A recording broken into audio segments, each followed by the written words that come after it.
ಕುಲದಲೆ ಸಾನು ಬಯಸಿದ ಬಸವ ಗುರು ಕಲ್ಯಾಣಪುರದೋಳು ಅಂದು ಹೊತ್ತಿಸಿದ ಜ್ಯೋತಿ ಕಲ್ಯಾಣದ ಜ್ಯೋತಿ ಬೆಳಕುತ್ತಿದೆ ಮನುಕುಲದಲೆ ಕಲ್ಯಾಣಪುರದ ಬಸವಲಿಂಗಪಟ್ಟ ದೇವರ ಪಾದಗಳಿಗೆ ಶರಣೆಂದು ಪರಮ ಪೂಜ್ಯ ಶ್ರೀ ಗುರು ಬಸವ ಪಟ್ಟದೇವರ ಪಾದಗಳಿಗೆ ಶರಣೆಂದು ಈ ಕಾರ್ಯಕ್ರಮದಲ್ಲಿ ವೇದಿಕೆ ಮೇಲೆ ಆಸೀನರಾಗಿರುವ ಕರ್ತನಟ್ಟಿದನೆಯ್ಯ ಒಬ್ಬ ಶರಣನು ಆ ಒಬ್ಬ ಶರಣ ಬಂದು ಕಲ್ಯಾಣವೆಂಬ ಶಿವಪೂರವ ಕೈಲಾಸವ ಮಾಡಿ ರುದ್ರಗಣ ಪ್ರಮಥಗಣಗಳೆಲ್ಲರ ಹಿಡಿತಂದು ಅಮರಗಣಗಳೆಂದು ಹೆಸರಿಟ್ಟು ಕರೆದು ಭಕ್ತಿಯ ಕುಲಸ್ಥಲ ಶತದುಷ್ಟ ಪವಾಡದಿಂದ ಮರೆದು ತೋರಿ ಜಗಲೋಕಕ್ಕೆ ನಿಚ್ಚಣಿಕೆಯಾದರು.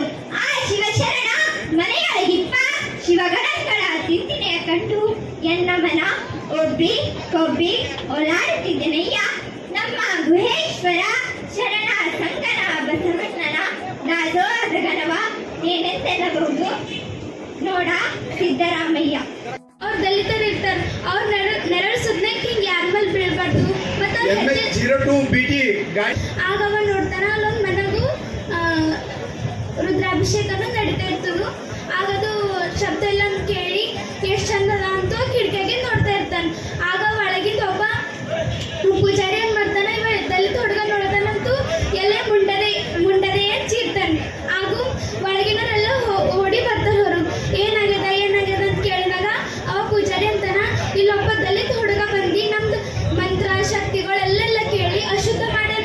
ಈಗ ಇವ ಕೇಳಿ ಕಡೆಗೆ ನಮ್ಮ ಮಂತ್ರಗಳೆಲ್ಲ ಅಶುದ್ಧ ಆಗ್ಯವ ಅಂತು ಅವ್ರಿಗೆ ಶಿಕ್ಷೆ ಕೊಡ್ಬೇಕಂತೂ ಆ ಊರಿಂದು ಅಗ್ರಹಾರಕ್ಕೆ ಹೋಯ್ತಾರೆ. ಅಗ್ರಹಾರ ಅಂತಂದ್ರೆ ಆಗಿಂದು ಹಿಂದೆ ಈಗೇನು ಪಂಚಾಯತಿ ಇರ್ತಾವಲ್ಲ ಆ ಅಗ್ರಹಾರದ ಅಧಿಪತಿ ಆಗಿರ್ತಾರೆ ಅಂತಂದ್ರು ಮಾದರಸರು ಇರ್ತಾರೆ.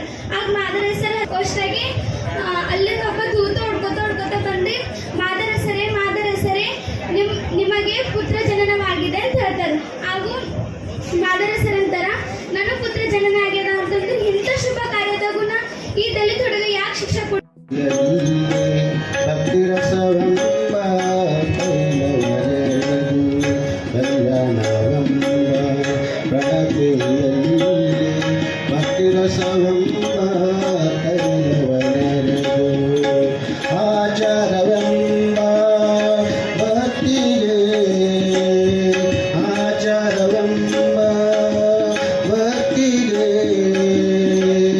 ಬಸವಣ್ಣನೆಂಬ ಜ್ಯೋತಿ ಮುಟ್ಟಿಸಲು ಬಸವಣ್ಣನೆಂಬ ಜ್ಯೋತಿ ಮುಟ್ಟಿಸಲು ಆಚಾರವೆಂಬ ಭಕ್ತಿಗೆ ಬಸವಣ್ಣನೆಂಬ ಜ್ಯೋತಿಯು ಮುಟ್ಟಿಸಲು ತೊಳಗು ಬೆಳಗುತ್ತಿದ್ದಯ್ಯ ತೊಳಗಿ ಬೆಳಗುತ್ತಿದ್ದಯ್ಯ ಶಿವನ ಪ್ರಕಾಶ ಶಿವನ ಪ್ರಕಾಶ ಶಿವನ ಪ್ರಕಾಶ ಕಲ್ಯಾಣವೆಂಬ ಸಿಕ್ಕಿನ ಜಾವದಲ್ಲಿ ಲಿಂಗ ಪೂಜೆ ಮುಗಿಸಿಕೊಂಡು 5 ತಾಸು ನಾನು ಬೀದರ್ಗೆ ಬಂದಿದ್ದೆ.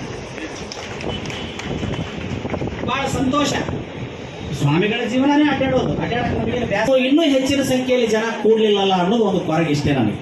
ಇನ್ನೂ ಕುರ್ಚಗಳ ಖಾಲಿ ಅದಾವ. ಬೀದರ್ ಜಿಲ್ಲೆ ಅಂದ್ರೆ ಇಡೀ ಕರ್ನಾಟಕದಲ್ಲಿ ಬಸವಣ್ಣನವರ ಜಯಂತಿಯನ್ನ ಬಹಳ ದೊಡ್ಡ ಪ್ರಮಾಣದಲ್ಲಿ ಮಾಡುವ ಜಿಲ್ಲೆ ಅಂದ್ರೇನೆ ಬೀದರ್ ಜಿಲ್ಲೆ. ಬಸವಣ್ಣವ್ರ ವಿಷಯ ಏನಾರ ಬಂತು ಅಂದ್ರೆ, ಬಸವ ಅಪಪುರುಷಗಳು ಬಂದ್ರೆ ಮೊದಲು ಹೋರಾಟ ಮಾಡೋರು ಯಾರು? ಒಂದು ಅವಿನಾಭಾವ ಸಂಬಂಧ ಐತಿ. ಏಟ ಮಾಡಿದ್ರು ಶರಣರು ಇಲ್ಲೇ ಇದ್ದವ್ರು, ಅವ್ರು ಇಲ್ಲೇ ಕಲ್ಯಾಣದಾಗ ಇದ್ದವರು. ಆ ಪ್ರೇಮ ಅಭಿಮಾನ ನಿಮ್ಮ ಮೇಲೆ ಐತಿ, ಇಲ್ಲ ಅಂತಲ್ಲ. ಬಸವ ಜಯಂತಿ ಬಹಳ ದೊಡ್ಡ ಪ್ರಮಾಣದಲ್ಲಿ ನಡೀತಾ ಇದೆ, ಬಹಳ ಸಂತೋಷ. ನಗಾಮಿ ಬಹಳ ದೊಡ್ಡ ಪ್ರಮಾಣದಲ್ಲಿ ನಡೀತಾ ಇದೆ. ಕೂಡ ಎಲ್ಲಿ ನೋಡಿದ್ರು ಬಸವಣ್ಣನವರ ಕಟೌಟ್ಗಳು, ಬಸವಣ್ಣನವರ ಸ್ಟ್ಯಾಚ್ಯೂಗಳು, ಬಸವಣ್ಣನವರ ಧ್ವಜಗಳು, ಬಸವಣ್ಣ ನಮ್ಮ ಗುರು ನಿಮ್ಮ ಗುರು ಧರ್ಮಗುರು ಬಸವಣ್ಣ, ಎಲ್ಲಿ ಬೇಕಾದ್ರೆ ಸ್ಲೋಗನ್ಗಳು ಕೇಳಾಕತ್ತಾವ. ಈಗ ಸದ್ಯ ದೊಡ್ಡ ಪ್ರಮಾಣದಲ್ಲಿ ಆಗ್ತದೆ. ನಾ ಹೇಳಿದ್ದಲ್ಲ, ದೊಡ್ಡವ್ರು ಹೇಳ್ಯಾರ. ಮುಂದೆ ಶರಣರು ಬರ್ತಾರ. ಹೆಂಗ ಬರ್ತಾರ ಅಂದ್ರೆ ಹಿಂಗ ಬರ್ತಾರ. 30 ವರ್ಷದ ಹಿಂದ ಬಸವಣ್ಣವ್ರ ಜಯಂತಿ ಐತಿ ಅನ್ನೋದ ಯಾರಿಗೂ ಗೊತ್ತಿರ್ತಿದ್ದಿಲ್ಲ, ಗೊತ್ತ ಇಲ್ಲ. ನಾವು ರೈತರ ಮನ್ಯಾಗ ಹುಟ್ಟಿದವ್ರು ಬಸವ ಜಯಂತಿ ಅಂದ್ರೆ ಎರಡು ಚಲೋ ಕೋಡ್ತಾರವ್ರು, ಗೊಂಡೆ ತರವ್ರು, ಎತ್ತಿನ ಮೈ ತೊಳೆಯವರು, ಕೋಡಿಗೆ ಸಿಗಸವ್ರು, ಎತ್ತಿಗೆ ಜೋಲ ಹಾಕವ್ರು, ಜಂಕ್ ಪಟಾಕ್ಷಿ ಹಚ್ಚವ್ರು, ಎತ್ತು ಮೆರವಣಿಗೆ ಮಾಡ್ಕೊಂಡ್ ಬಂದ್ಬಿಡ್ತಿದ್ವಿ. ನಾವು ಮಾಡಿದ್ದ ಕೆಲಸ ಇದು. ನಮ್ಮ ಹಿರಿಯರು ನಮಗಿಂತ ತೀರ ಹಂಡವರು, ಅವರು ಇದನ್ನ ಮಾಡಿದವರು. ಇನ್ನು ಅವ್ರ ಹಿರಿಯರಿಗೆ ಬಸವಣ್ಣವ್ರು ಗೊತ್ತೇ ಇಲ್ಲ. ಇವತ್ತು ಕರ್ನಾಟಕದ ಮೂಲೆ ಮೂಲೆಗಳಲ್ಲಿ ಅಲ್ಲ, ಭಾರತ ದೇಶದಲ್ಲಿ ಅಲ್ಲ, ಇಡೀ ವಿಶ್ವದಲ್ಲಿ 113 ರಾಷ್ಟ್ರಗಳಲ್ಲಿ ಅಲ್ಲಲ್ಲಿ ಬಸವಣ್ಣವರ ಜಯಂತಿ ಇವತ್ತು ಆಚರಣೆಗೆ ಬರ್ತಾ ಇದೆ ಅಂದ್ರೆ ಬಸವಣ್ಣನವರ ತತ್ವಗಳು ಅಂದಿಗಿಂತಲೂ ಇಂದು ಮಾನ್ಯ ಆಗ್ತಾ ಇದ್ದಾವೆ, ಜನಪ್ರಿಯ ಆಗ್ತಾ ಇದ್ದಾವೆ, ಪ್ರಸ್ತುತ ಆಗ್ತಾ ಇದ್ದಾವೆ. ಮನ ಸುಖ ಮುಗಿತಿಗೆ ಸದ್ಯ 3G ಹೋಯ್ತು, 4G ಹೋಯ್ತು, 5G ಹೋಯ್ತು. ಮನಿ ಅದಾವು, ಮುಖ ನೋಡಿದ್ರೆ ಒಂದು ಮನಿ ಕಬ್ಬಿನ ಸಿಪ್ಪಿ ಹಂಗ ಸಪ್ಪಗಾದವ. ಯಾಕಂದ್ರ ಚಿಂತೆಗಳು ಕಾಡಾಕತ್ತಾವ, ಡಿಪ್ರೆಷನ್ಗೆ ಒಳಗಾಗ್ಯಾರ, ಖಿನ್ನತೆಗೆ ಒಳಗಾಗ್ಯಾರ. ಏನ್ ಗೊತ್ತಾಗಿಲ್ಲ ಸರ್, ಮತ್ತೆ ಯಾಕೆ ಹಿಂಗದ್ರಿ ನೀವು ಅಂದ್ರೆ ಏನ್? ನಮ್ಮ ತಂದೆಯರಿದ್ದಾಗೆ ನಡೆದು ಕೆಲಸದ ಕಾರ್ಯನಿರ್ವಹಿಸಿ ಹಿಡಿದು ಎಲ್ಲಾ ಸಮಾಜದ ಜಯಂತಿಗಳು ಅತಿ ವಿಜೃಂಭಣೆಯಲ್ಲಿ ಮಾಡುವ, ಇಲ್ಲಿ ಎಲ್ಲಾ ಸಮಾಜದವರು ಎಲ್ಲರೂ ಸೇರಿ ಜಯಂತಿಗಳನ್ನು ಆಚರಣೆ ಮಾಡೋದಾಗ್ಲಿ, ಆಚಾರ ವಿಚಾರಗಳಾಗ್ಲಿ, ಇಲ್ಲಿ ಒಂದೇ ತಲೆ ಕೂತು ಡಿಸಿಷನ್ ತಗೊಂಡು ಜಸ್ಕಾಂ ಇಲಾಖೆ ನೌಕರ ಬಾಂಧವರಲ್ಲಿ ಇದೆ ಅಂತ ಅತಿ ಹೆಮ್ಮೆಲಿಂದ ಹೇಳಕ್ ಇಚ್ಛ ಪಡ್ತೀನಿ. ಸೋಷಿಯಲ್ ರಿಫಾರ್ಮ್ ತಂದಂತ ವ್ಯಕ್ತಿ 12ನೇ ಶತಮಾನದಲ್ಲಿ ಅದು ವಿಶ್ವಗುರು ಬಸವಣ್ಣನವರು. ಅದಕ್ಕೆ ಎಲ್ಲಾ ಮಹಾನ್ ಪುರುಷರು ಯಾವುದೇ ಜಾತಿಗೆ ಸೀಮಿತ ಇಲ್ಲ. ಆಗ್ಲಿ ಬಸವಣ್ಣವರಾಗ್ಲಿ, ಇದು ಮಾನವ ಕುಲಕ್ಕೆ ಒಳ್ಳೇದು ಮಾಡ್ಲಿಕ್ಕೆ ಹೋದಂತ ಮಹಾನ್ ಪುರುಷರು ಎಲ್ಲರೂ. ನಾವು ಒಂದೇ ಜಾತಿಗೆ ಸೀಮಿತ ಮಾಡೋದು ಕೂಡ ತಪ್ಪಾಗ್ತದೆ.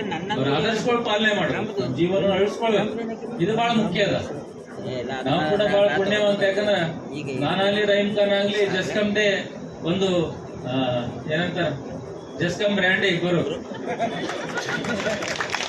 ಒಬ್ಬರು ಲೇಬರ್ ಮಗ ಇಲ್ಲಿ ಮಿನಿಸ್ಟರ್ ಆಗಿ ಮತ್ತೆ ಬರ್ತಾನಂತ ಯಾರಿಗೂ ಗೊತ್ತಿದೆ. ये खुदा का बहुत बड़ी कीमती चीज है. ಅದ್ರ ಸಲಗೆ ಈಶ್ವರ್ ಸಾಹೇಬರನ್ನು ರಾಜ ಮಗ ಇದ್ದಾರೆ. ಅವ್ರ ಫಾದರ್ ಮೊದಲೇ MLA ಇದ್ದರು. ಮನೀಶ್ ಅದನ್ನ ಬಹುತಿ ಮುಷ್ಕಿಲ್ ಸೆ ನಾವೆಲ್ಲರೂ ಈ ಸ್ಥಾನಕ್ಕೆ ಬಂದಿದ್ದು. ಇಡೀ ಬೀದರ್ನಲ್ಲಿ ನಿಜವಾಗಲೂ ನಾನು 4ನೇ ಸಲ MLA.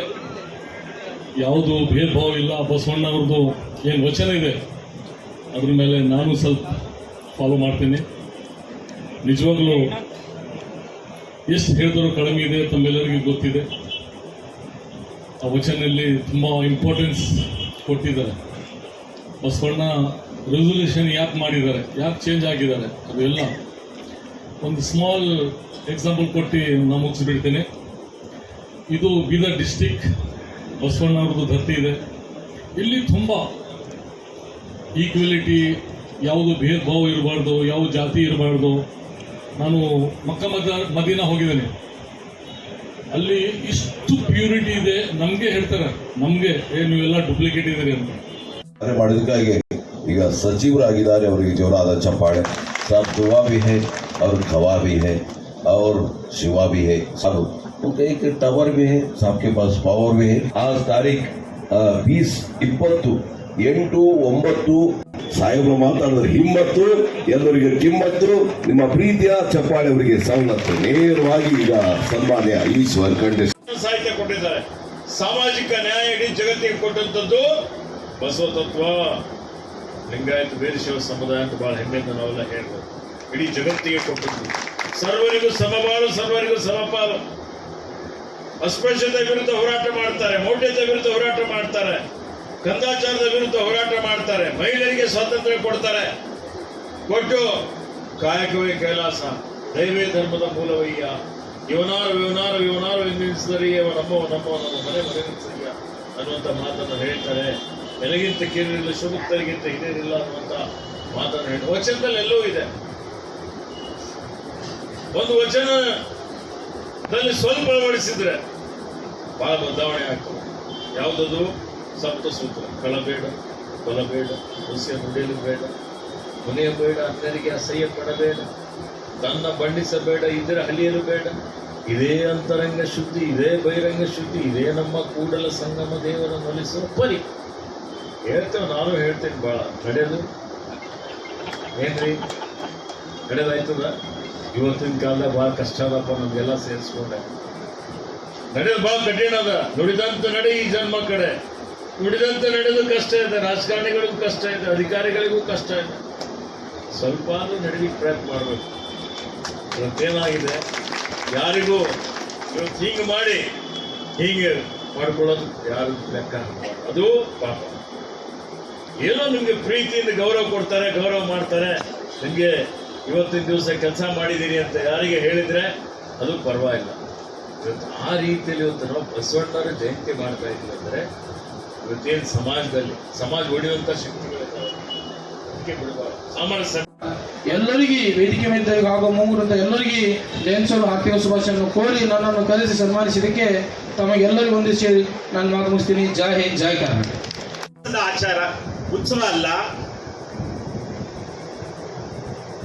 ಕೇವಲ ಈ ದಿನವೊಂದು ಮಾತ್ರ ನೆನೆಸ್ಕೊಳ್ತಕ್ಕಂಥ ವಿಚಾರಗಳಲ್ಲ. ಪ್ರತಿ ದಿನವೂ ಕೂಡ, ಪ್ರತಿ ಸಂದರ್ಭದಲ್ಲಿಯೂ ಕೂಡ ಬಸವಣ್ಣನವರ ವಿಚಾರಗಳು, 12ನೇ ಶತಮಾನದ ಎಲ್ಲ ಶರಣರ ವಿಚಾರಗಳನ್ನ ಪ್ರತಿದಿನ ಪ್ರತಿಯೊಬ್ಬರು ಕೂಡ ತನ್ನ ಜೀವನದಲ್ಲಿ ಅಳವಡಿಸಿಕೊಂಡು ಅದರ ಮುಖಾಂತರ ನಡೆಯೋದ್ರ ಮುಖಾಂತರ ನಾವು ಇವತ್ತೆಷ್ಟೋ ಜನ ಕೇವಲ ಆಚಾರಗಳು ವಿಚಾರಗಳಾಗಿದೆ, ಆದರೆ ನಡೆ ನುಡಿಗಳಲ್ಲಿ ಬರ್ತಾ ಇಲ್ಲ. ನಾವು ನಿಜವಾಗಿಯೂ ಕೂಡ ಶರಣರ ತತ್ವಾದರ್ಶಗಳನ್ನ ಮೈಗೂಡಿಸಿಕೊಳ್ಳೋದ್ರ ಮುಖಾಂತರ ಬರೀ ಭಾಷಣಗಳಲ್ಲ, ನಮ್ಮ ಜೀವನದಲ್ಲಿ ಅಳವಡಿಸ್ಕೊಳ್ಳೋಣ ಎಂತಕ್ಕಂಥ ಮಾತನ್ನು ಹೇಳ್ತಾ ನಾನೇ ಹೆಚ್ಚಿನ ಸಮಯ ತೆಗೆದುಕೊಳ್ಳಲ್ಲ. ಒಂದೇ ಒಂದು ವಿಶ್ವಗುರು ಬಸವಣ್ಣನವರು ಅಂದು ಒಬ್ಬ ಕಟ್ಟಕಡೆಯ ಸಮಾಜದ ವ್ಯಕ್ತಿಯನ್ನ ಯಾವ ರೀತಿಯಾಗಿ ಸೃಷ್ಟಿಕರ್ತ ಪರಮಾತ್ಮನನ್ನ ಹೋಲಿಸಿದ್ರು ಎನ್ನುವುದಾಗಿ ತಮಗೆ ಒಂದು ವಚನವನ್ನು ಹೇಳ್ತೇನೆ. ಇದು ಬಸವ ಸಾರ. ಲೋಕಾದಿಲೋಕಂಕೆಲ್ಲ ಚೆನ್ನಯ್ಯನ ಮಕ್ಕಳು, ಬ್ರಹ್ಮ ವಿಷ್ಣು ರುದ್ರೆಲ್ಲ ಚೆನ್ನಯ್ಯನ ಮಕ್ಕಳು, ಸನಕ ಸಾನಂದ ಸನಕಾದಿಗಳೆಲ್ಲ ಚೆನ್ನಯ್ಯನ ಮಕ್ಕಳು, ಕಿನ್ನರ ಕಿಂಪುರುಷರೆಲ್ಲ ಚೆನ್ನಯ್ಯನ ಮಕ್ಕಳು, ಸಿದ್ಧಿ ವಿದ್ಯಾಧರಗಳೆಲ್ಲ ಚೆನ್ನಯ್ಯನ ಮಕ್ಕಳು, ಏಕಾದಶ ರುದ್ರರು ದ್ವಾದಶಿಸ್ತರು ಚೆನ್ನಯ್ಯನ ಮಕ್ಕಳು, ಅಷ್ಟವಸ್ತುಗಳು ಇಂದ್ರ ಪ್ರಜಾಪತಿಗಳೆಲ್ಲೂ ಚೆನ್ನಯ್ಯನ ಮಕ್ಕಳು, ನವಬ್ರಹ್ಮರು ಚೆನ್ನಯ್ಯನ ಮಕ್ಕಳು, ತಂತಿಸ್ ಕೋಟಿ ದೇವತೆಗಳು ಚೆನ್ನಯ್ಯನ ಮಕ್ಕಳು, ಬಾಳೆಕ್ಷಣಲ್ಲಿ ಚೆನ್ನಯ್ಯನ ಮಕ್ಕಳು, ನನ್ನಂತವರು ನಿಮ್ಮಂತವ್ರು ಎಲ್ಲರೂ ಚೆನ್ನಯ್ಯನ ಮಕ್ಕಳು. ಆಣೆ ನಿಮ್ಮಾಣೆ ಕೂಡಲ ಸಂಗಮ ದೇವ ಅಂತ ಹೇಳ್ತಕ್ಕಂಥ ವಚನವನ್ನ ತಮ್ಮೆಲ್ಲರಿಗೆ ಹೇಳ್ತಾ ನಾವೆಲ್ಲರೂ ಕೂಡ ಬಸವಣ್ಣ ವಿಚಾರಗಳ ಮೈಗೂಡಿಸ್ಕೊಳ್ಳೋಣ. ಅಂದಾಗ ಮಾತ್ರ ಮತ್ತೊಮ್ಮೆ ಆಡೋದು, ಮಾತನಾಡೋದು ಮತ್ತೆ ಬಿಟ್ಟು, ಆಚಾರಗಳು ಬಿಟ್ಟು ಮತ್ತೆ ಏನು ಯಾವ ಒಂದು ಧರ್ಮವನ್ನ, ವೈದಿಕ ಧರ್ಮವನ್ನ, ಯಾವುದು ಜಾತೀಯತೆಯನ್ನ ಹಿಂದಕ್ಕೆ ತೆಗೆದು ಹೋಗ್ಬಿಟ್ಟಿದ್ರು. ಅಣ್ಣ ಬಸವಣ್ಣನವರು ಅದನ್ನು ಸುಟ್ಟಾಕಿದ್ರು, ಅದನ್ನ ವಿಮೋಚನೆ ಮಾಡಿದ್ರು, ಅವರು ಸಮಾಜ ನಿರ್ಮಾಣ ಮಾಡಿದ್ರು, ಮಾನವತೆಯನ್ನು ಹೇಳಿದ್ರು. ನಾವು ಮಾನವತೆ ಮೇಲೆ ನಾವೆಲ್ಲರೂ ನಡೆಯೋಣ ಅಂತ ಈ ಸಂದರ್ಭದಲ್ಲಿ ಹೇಳ್ತಾ ನನ್ನ ಮುಗಿಸ್ತೇನೆ. ಶರಣಾರ್ಥಿಗಳು. ಜೈ ಬಸವ. ಒಬ್ರು MLA ಆಗ್ಯಾರ. ಇಲ್ಲಿ ಕುಂತಂತ ನಿಮ್ಮೆಲ್ಲರೂ ಮಕ್ಕಳು ಬಿ ಮುಂದೊಂದು IAS DC ಒಳ್ಳೆ ಎಜುಕೇಶನ್ ಮಾಡಿ ಒಳ್ಳೆ ಆಗ್ಲಿ ಅಂತ ನಾ ಆಶಿಸ್ತೇನೆ. ಯಾಕಂದ್ರೆ ಒಂದು ಮೇಂಟೆನೆನ್ಸ್ ಜನರ ಮಗ ಇವತ್ತು MLA ಮಿನಿಸ್ಟರ್ ಆಗ್ಯಾರ ಅಂದ್ರೆ ಅದು ಒಳ್ಳೆ ದೊಡ್ಡ ಕೀರ್ತಿ. ಯಾಕಂದ್ರೆ ಅವ್ರು ಒಳ್ಳೆ ಏನೋ ಕೆಲಸ ಮಾಡ್ರೆ, ಏನೋ ಎಲ್ಲರಿಗೂ ಮಾಡ್ಯಾರ ಅಂದ್ರೆ ಅವ್ರು ಒಳ್ಳೆ ಸ್ಥಾನಕ್ಕೆ ಹೋಗ್ಯಾರ. ಅದಕ್ಕೆ ನಾವು ನಮ್ಮ ಲೈನ್ ಮ್ಯಾನ್ ಸ್ಟಾಪ್ ರಾತ್ರಿ ಆಗಲಿ ಹಗಲು 24 hours ಕೆಲಸ ಮಾಡ್ತೀವಿ. ಎಲ್ಲರ ಲೈನ್ ಹೋಗ್ಯದಂದ್ರೆ ಆಗಿದೆ, ರಾತ್ರಿ ಮಾಡ್ಕೊಂಡ್ರೆ ಬಂದ ಲೈನ್ ಸ್ಟ್ಯಾಂಡ್ ಮಾಡಿ ಆ ಊರಿಗೆ ಸಪ್ಲೈ ಕೊಡ್ತೀವಿ. ಅದಕ್ಕೆ ನಮ್ಮದು ಮುಂದಿನ ಮಕ್ಕಳಿಗೆ ಮುಂದೆ ಅವ್ರಿಗೆ ಒಳ್ಳೆ ಎಜುಕೇಶನ್ ಸಿಕ್ಕಿ ಹೆಂಗ ಡಾಕ್ಟರ್ ಸಾಹೇಬರು, ರಹೀಮ್ ಖಾನ್ ಅಪ್ಲೆ ನಮ್ಮ ಮಕ್ಕಳಿಗೆ ಮುಂದೆ ಒಳ್ಳೆ ದೊಡ್ಡ ಪೋಸ್ಟಿಗೆ ಹೋಗ್ಬೇಕಂತ ಹೇಳಿ ನಾನು ಮಾತು ಮುಗಿಸ್ತೀನಿ. ಜೈ ಹಿಂದ್, ಜೈ ಕರ್ನಾಟಕ. ನನಗೆ ಭಾಳ ಖುಷಿಯಾಗಿದೆ. ಯಾಕಂದ್ರೆ ಲಾಸ್ಟ್ ಟೈಮು ತಾವೆಲ್ಲ ನೋಡಿದ್ರಿ, ಅಂಬೇಡ್ಕರ್ ಜಯಂತಿಗೆ ಮಾನ್ಯ MP ಸಾಹೇಬರು ಬಂದರು. ಈಗ ಡಿಸ್ಟ್ರಿಕ್ಟ್ ಇನ್ಚಾರ್ಜ್ ಮಿನಿಸ್ಟರ್ ಖಂಡ್ರೆ ಸಾಹೇಬರು, ರಹೀಮ್ ಖಾನ್ ಸಾಹೇಬರು, ಡಾಕ್ಟರ್ ಶೈಲೇಂದ್ರ ಬೆಲ್ದಾಳೆ ಅವರು ಈ ಒಂದು ಬಸವ ಜಯಂತಿ ಉತ್ಸವಕ್ಕೆ ಬಂದರು. ನನಗೆ ಭಾಳ ಸಂತೋಷವಾಗಿದೆ. ಯಾಕಂದ್ರೆ ನಾವು ಸುಮಾರು, ನಂದು ಸರ್ವಿಸ್ 26 ವರ್ಷ ಆಯಿತು. 26 ವರ್ಷದಿಂದ ನಾವು ನೋಡ್ಕೊತಾ ಬಂದಿದ್ದೆವು. ಈ ವರ್ಷ 2026ನೇದು ಅಂಬೇಡ್ಕರ್ ಜಯಂತಿ ಮತ್ತು ಬಸವ ಜಯಂತಿ ಈ ಕಾರ್ಯಕ್ರಮ ಅದ್ಧೂರಿ ಆಗ್ಯದ ಅಂತೇಳಿ ಈ ಸಂದರ್ಭದಲ್ಲಿ ನಾನು ಹೇಳ ಬಯಸ್ತೀನಿ. ಇದಕ್ಕೆ ಯಾರು ಕಾರಣೀಕರ್ತರು? ನಾವೆಲ್ಲರೂ ಇದ್ದೆವು. ಅವರು ಎಲ್ಲರಿಗೂ ನಾನು ಧನ್ಯವಾದ ಹೇಳ್ತೀನಿ ಮೊಟ್ಟ ಮೊದಲಿಗೆ. ಅದೇ ರೀತಿ ಸಾಕಷ್ಟು ಈವರೆಗೆ ನಮ್ಮ ನವನಾಥ್ ಪಾಟೀಲ್ ಆಗಿರ್ಬೋದು ಹಾಸ್ಯ, ಯಾಕಂದ್ರೆ ಪ್ರತಿ ಸಲ ಹಾಸ್ಯ ಕಲಾವಿದರಿಗೆ ನಾವು ಕರೆಸ್ತಿದ್ದೆವು. ಈಗ ಈ ಸಲ ನಮ್ಮ ಮಲ್ಲಿಕಾರ್ಜುನ್ ಸರ್ ಅಂದರು ಯಾರಿಗೂ ಬೇಡ್ರಿ ನಾವೇ ಮಾತಾಡೋಣ ಅಂತೇಳಿ. ಆದರೂ ಕೂಡ ಇವತ್ತು ಲಾಸ್ಟಿಗೆ ಹಾಸ್ಯ ಕಲಾವಿದರು ಬಂದರು, ಅವ್ರಿಗೂ ಕೂಡ ನಾ ಇವತ್ತಿನ ದಿವಸ ಧನ್ಯವಾದ ಹೇಳ್ತೀನಿ.